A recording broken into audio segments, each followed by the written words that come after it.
ഇന്നത്തെ നമ്മുടെ റെസിപ്പി ഒരു 5-10 മിനിറ്റ് കൊണ്ട് ചെയ്തെടുക്കാവുന്ന വളരെ സിമ്പിളായിട്ടുള്ള വളരെ ടേസ്റ്റി ആയിട്ടുള്ള ഒരു റെസിപ്പിയാണ്. കുട്ടികൾക്ക് ടിഫിൻ ബോക്സിലൊക്കെ കൊടുത്തുവിടാൻ പറ്റിയ നല്ലൊരു റെസിപ്പിയാണ്. അപ്പോൾ നമുക്കിത് എങ്ങനെയാണ് ചെയ്തെടുക്കുന്നതെന്ന് നോക്കാം.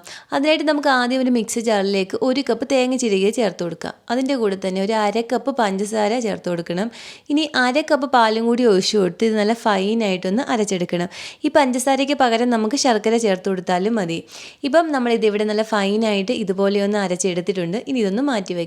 ഇനി വേണ്ടുന്നത് റവയാണ്. ഞാനിപ്പോൾ 1 കപ്പ് റവ എടുത്തിട്ടുണ്ട്. അത് നമുക്കൊരു ബൗളിലേക്ക് ഇട്ട് കൊടുക്കാം. ഞാനിപ്പോൾ ഇവിടെ 250 ml കപ്പിന് 1 കപ്പ് റവയാണ് എടുത്തിരിക്കുന്നത്.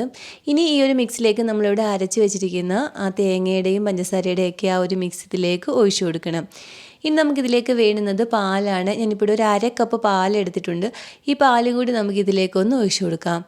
ഇനി ഇതെല്ലാം കൂടി നന്നായിട്ടൊന്ന് മിക്സ് ചെയ്തെടുക്കണം.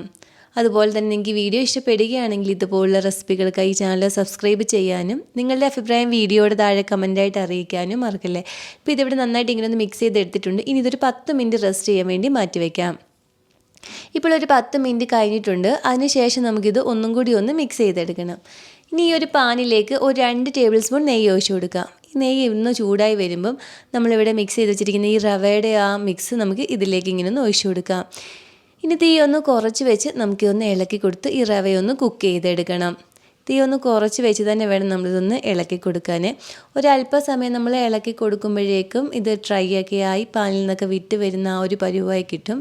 ഈ ഒരു സമയമാകുമ്പോൾ നമുക്കിതിലേക്ക് നല്ലൊരു ഫ്ലേവറിനായിട്ട് 1/2 ടീസ്പൂൺ ഏലക്കാപ്പൊടിയും കൂടി ചേർത്ത് കൊടുത്ത് ഇതെല്ലാം കൂടി നന്നായിട്ടൊന്ന് മിക്സ് ചെയ്തെടുക്കാം. ഇപ്പോൾ ഇതിവിടെ കറക്റ്റ് പരുവായി വന്നിട്ടുണ്ട്. ഇനി നമുക്ക് ഫ്ലെയിം ഓഫ് ചെയ്ത് കൊടുക്കാം.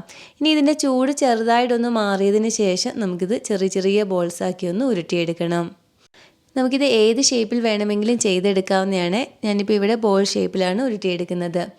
എല്ലാം നമ്മളിപ്പോൾ ഇവിടെ ഇതുപോലെയൊന്ന് ഉരുട്ടിയെടുത്തിട്ടുണ്ട്. ഇനി നമുക്ക് സെർവ് ചെയ്യുന്നതിന് മുമ്പ് ഇതിന് മുകളിലായിട്ട് ഒരല്പം പാൽപ്പൊടിയും കൂടി ഇങ്ങനെ ഒന്ന് ഇട്ട് കൊടുത്തിട്ട് സെർവ് ചെയ്യാവുന്നതാണ്.